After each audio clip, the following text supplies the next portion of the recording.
धरती पे तेरा ठिकाना नहीं, तेरा बसेरा है चमन। अब लौट चले इस जहां से दूर, प्यारे अपने वतन।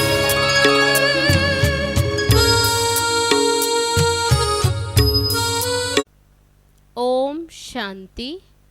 आज 22 अप्रैल 2022।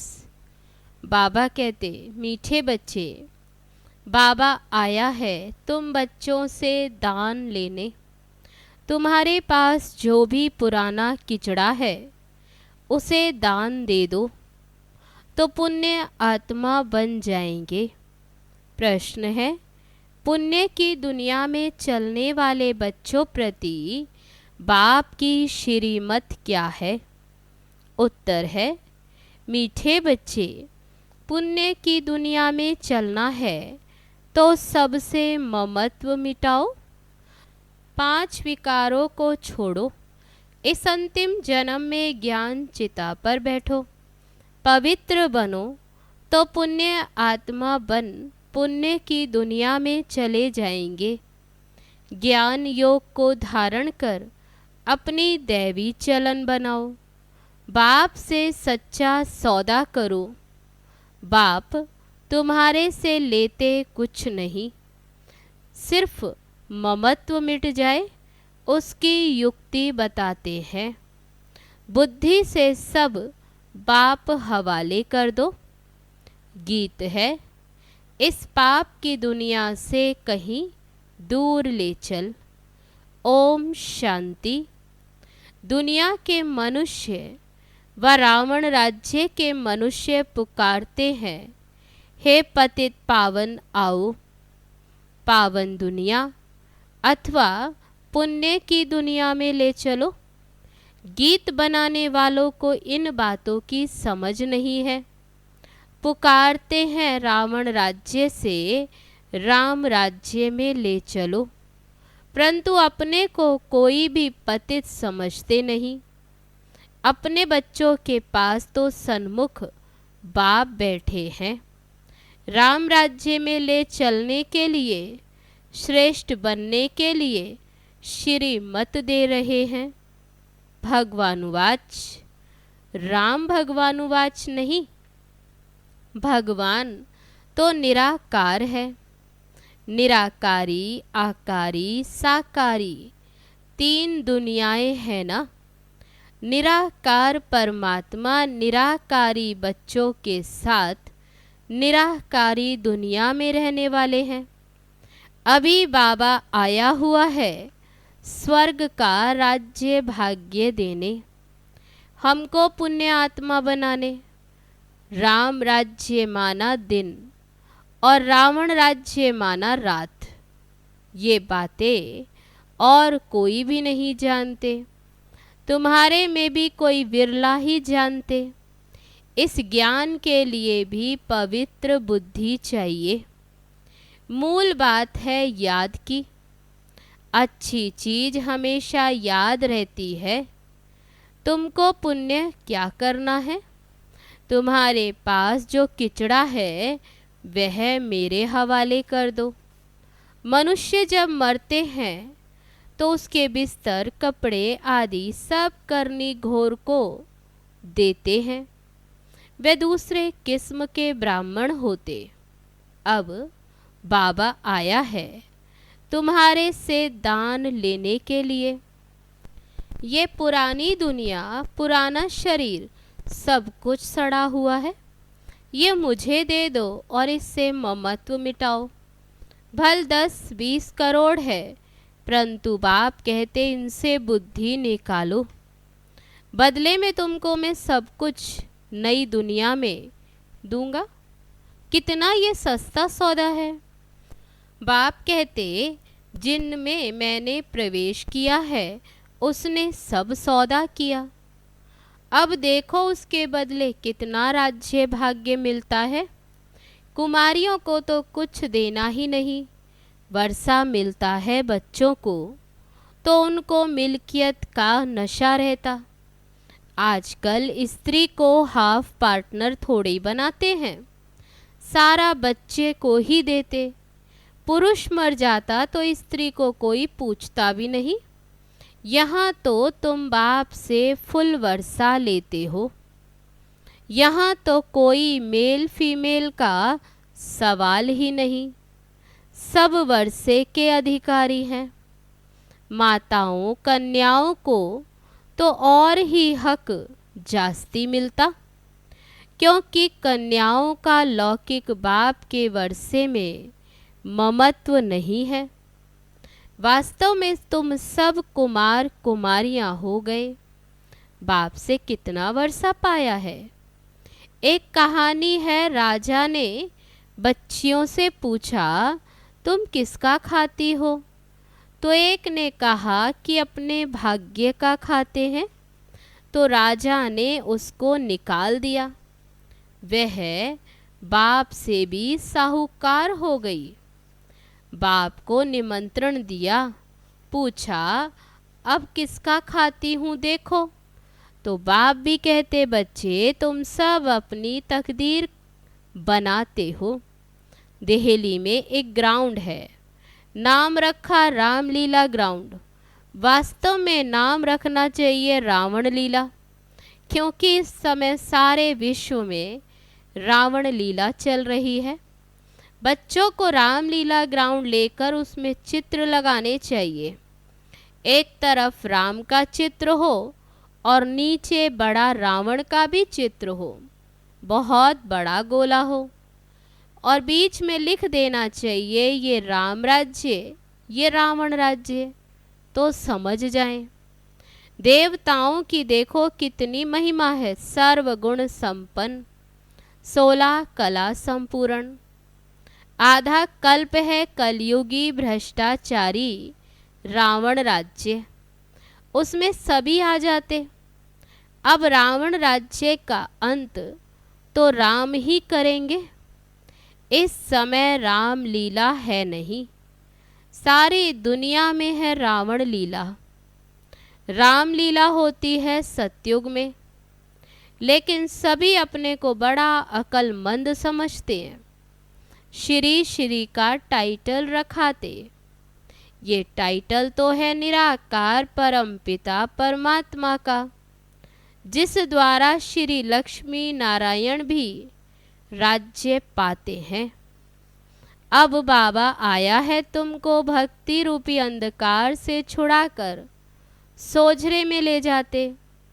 जिनमें ज्ञान योग होगा उनकी चलन भी दैवी होगी। आसुरी चलन वाले किसका भी कल्याण नहीं कर सकते।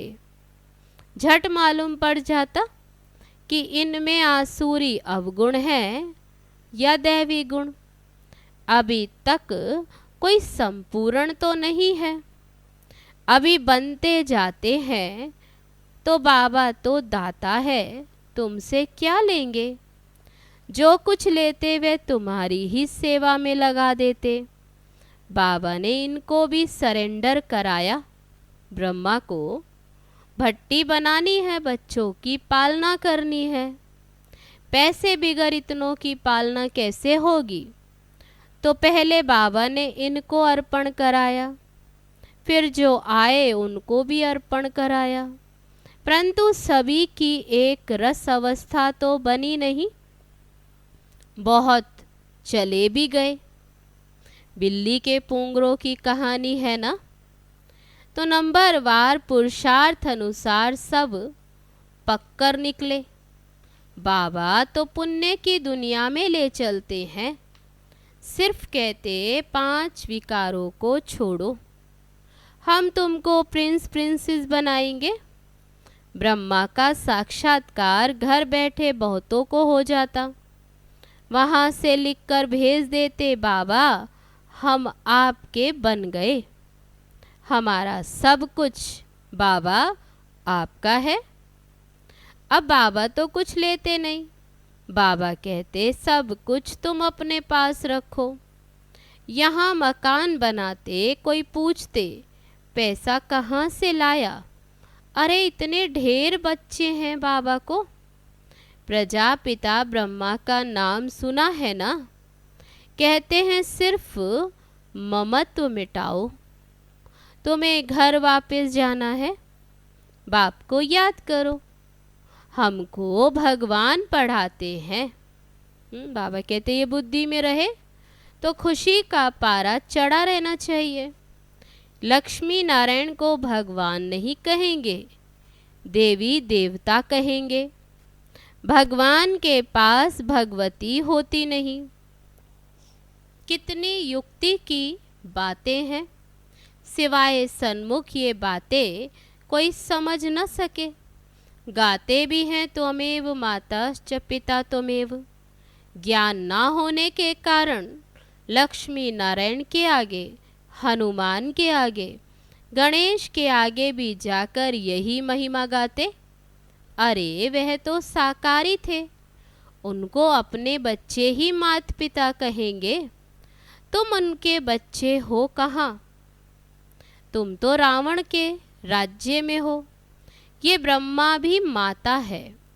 इन द्वारा बाबा कहते तुम मेरे बच्चे हो, परंतु माताओं कन्याओं को संभालने वाली माता चाहिए। एडाप्टेड बच्ची है BK सरस्वती। ये कितनी गुह्य बातें हैं। बाबा जो ज्ञान देते वह कोई भी शास्त्रों में नहीं है। भारत का एक मुख्य शास्त्र है गीता। उसमें ज्ञान के पढ़ाई की बातें हैं और उसमें चरित्र की तो कोई बात नहीं। ज्ञान से मर्तबा मिलता है। बाबा जादूगर है, तुम गाते हो रत्नागर जादूगर। तुम्हारी झोली भरती है स्वर्ग के लिए। साक्षात्कार तो भक्ति मार्ग में भी करते, परंतु उनसे कुछ भी लाभ नहीं। लिखेंगे पढ़ेंगे साक्षात्कार से। तुम कोई वह बन गए क्या? साक्षात्कार मैं कराता हूँ। पत्थर की मूर्ति थोड़ी साक्षात्कार कराएगी। नौदा भक्ति में भावना तो शुद्ध रखते हैं, उनका उजूरा भी देते, परंतु तमो प्रधान तो बनना ही है। मीरा ने साक्षात्कार किया, परंतु ज्ञान तो कुछ भी नहीं। मनुष्य तो दिन प्रतिदिन तमो प्रधान होते जाएंगे। अभी तो सभी मनुष्य पतित हैं। गाते भी हैं, हमें ऐसी जगह ले चलो जहाँ सुख और चैन पाएं। तुम भारतवासियों को सतयुग में बहुत सुख था। सतयुग का नाम बाला है ना। स्वर्ग भारत में ही था, परंतु समझते नहीं। ये भी जानते हैं भारत ही प्राचीन था, स्वर्ग था, वहाँ कोई और धर्म नहीं था। ये सब बातें बाप ही समझाते। तुम सभी अब श्रवण कुमार और कुमारियाँ बनते हो। तुम सबको ज्ञान की कांवर पर बिठाते हो। तुमको सब मित्र संबंधियों को ज्ञान दे उठाना है। बाबा के पास युगल भी आते। आगे तो जिस्मानी ब्राह्मण से हथियाला बंधवाते थे, अभी तुम रूहानी ब्राह्मण काम चिता का हथियाला तोड़ते हो। बाबा के पास आते हो तो बाबा पूछते हैं स्वर्ग में चलेंगे? कोई कहते हमको स्वर्ग यहाँ ही है। अरे ये अल्पकाल का स्वर्ग है, मैं तुमको 21 जन्मों के लिए स्वर्ग दूंगा, परंतु पहले पवित्र रहना पड़े। बस इस ही बात में फिर ढीले पड़ जाते। अरे बेहद का बाप कहते तो ये अंतिम जन्म ज्ञान चिता पर बैठो, तो देखा जाता है स्त्रियां झट आ जाती।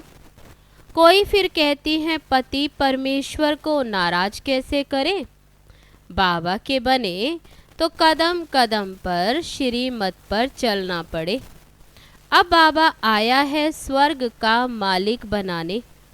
पवित्र बनना अच्छा है, कुल कलंकित मत बनो। बाप कहेंगे ना, लौकिक बाप तो चमाट भी मारेंगे, मम्मा मीठी होती है, बहुत मीठा रहम दिल बनना है। बाप कहते हैं बच्चे तुम मुझे बहुत गालियां देते हो, अब मैं अपकारी पर भी उपकार करता हूँ। मैं जानता हूँ कि तुम्हारा रावण मत पर ये हाल हुआ है, जो सेकंड पास हुआ वे ड्रामा, परंतु आगे के लिए खबरदार रहना है कि हमारा खाता खराब ना हो।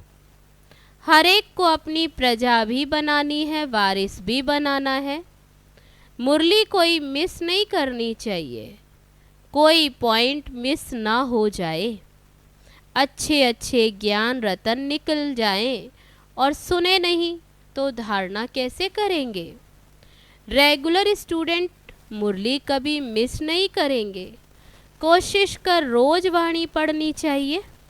अच्छा, मीठे मीठे सिकी लदे बच्चों प्रति मात पिता बाप दादा का याद प्यार और गुड मॉर्निंग। रूहानी बाप की रूहानी बच्चों को नमस्ते।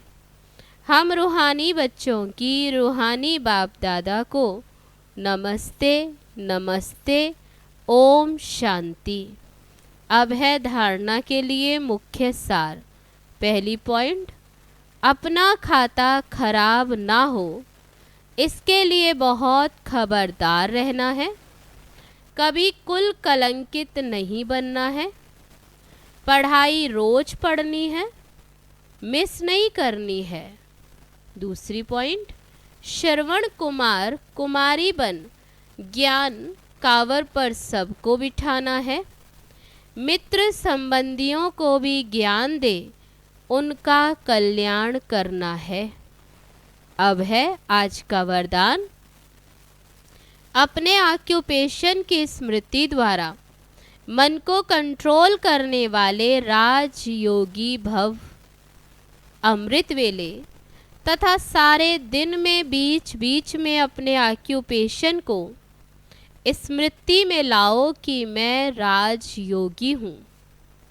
राजयोग की सीट पर सेट होकर रहो। राजयोगी माना राजा, उसमें कंट्रोलिंग और रूलिंग पावर होती। वे एक सेकंड में मन को कंट्रोल कर सकते। वे कभी अपने संकल्प, बोल और कर्म को व्यर्थ नहीं गवा सकते। अगर चाहते हुए भी व्यर्थ चला जाता है तो उसे नॉलेजफुल व राजा नहीं कहेंगे। अब है आज का स्लोगन। स्व पर राज्य करने वाले ही सच्चे स्वराज्य अधिकारी हैं।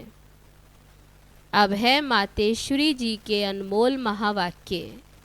इस अविनाशी ज्ञान पर अनेक नाम धरे हैं।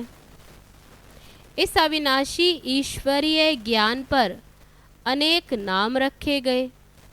कोई इस ज्ञान को अमृत भी कहते, कोई ज्ञान को अंजन भी कहते।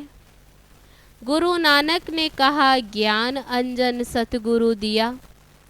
कोई ने फिर ज्ञान वर्षा भी कहा, क्योंकि इस ज्ञान से ही सारी सृष्टि सब्ज बन जाती, हरी भरी बन जाती। जो भी तमो प्रधान मनुष्य हैं वो सतोगुणी मनुष्य बन जाते और ज्ञान अंजन से अंधियारा मिट जाता। इस ही ज्ञान को फिर अमृत भी कहते, जिससे जो मनुष्य 5 विकारों की अग्नि में जल रहे हैं उससे ठंडे हो जाते। देखो, गीता में परमात्मा साफ कहते हैं कामेशु क्रोधेशु, उसमें भी पहला मुख्य है काम। जो भी 5 विकारों में मुख्य बीज हैं, बीज होने से फिर क्रोध, लोभ, मोह, अहंकार आदि झाड़ पैदा होता। उससे मनुष्यों की बुद्धि भ्रष्ट हो जाती है। अब उस ही बुद्धि में ज्ञान की धारणा होती। जब ज्ञान की धारणा पूर्ण बुद्धि में हो जाती तब ही विकारों का बीज खत्म हो जाता है। बाकी सन्यासी तो समझते हैं विकारों को वश करना बड़ी कठिन बात है। अब ये ज्ञान तो सन्यासियों में है ही नहीं, तो ऐसी शिक्षा देवे कैसे? सिर्फ ऐसे ही कहते हैं कि मर्यादा में रहो, परंतु असल मर्यादा है कौन सी? कौन सी थी? वो मर्यादा तो आजकल टूट गई है। कहाँ वो सतयुगी त्रेतायुगी देवी देवताओं की मर्यादा, जो ग्रस्त व्यवहार में रहकर कैसे निर्विकारी प्रवृत्ति में रहते थे। अब वो सच्ची मर्यादा कहाँ है? आजकल तो उल्टी विकारी मर्यादा पालन कर रहे हैं।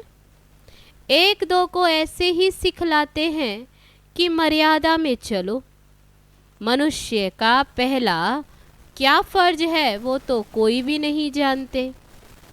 बस इतना ही प्रचार करते कि मर्यादा में रहो, मगर इतना भी नहीं जानते कि मनुष्य की पहली मर्यादा कौन सी है। मनुष्य की पहली मर्यादा है निर्विकारी बनना। अगर कोई से ऐसा पूछा जाए तुम इस मर्यादा में रहते हो, तो कह देते आज कल इस कलयुगी सृष्टि में निर्विकारी होने की हिम्मत नहीं है। अब मुख से कहना कि मर्यादा में रहो, निर्विकारी बनो, इससे तो कोई निर्विकारी बन नहीं सकता। निर्विकारी बनने के लिए पहले इस ज्ञान तलवार से इन 5 विकारों के बीज को खत्म करना, तब ही विकर्म भस्म हो सकेंगे। अच्छा, ओम शांति।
प्रभु प्यार में खो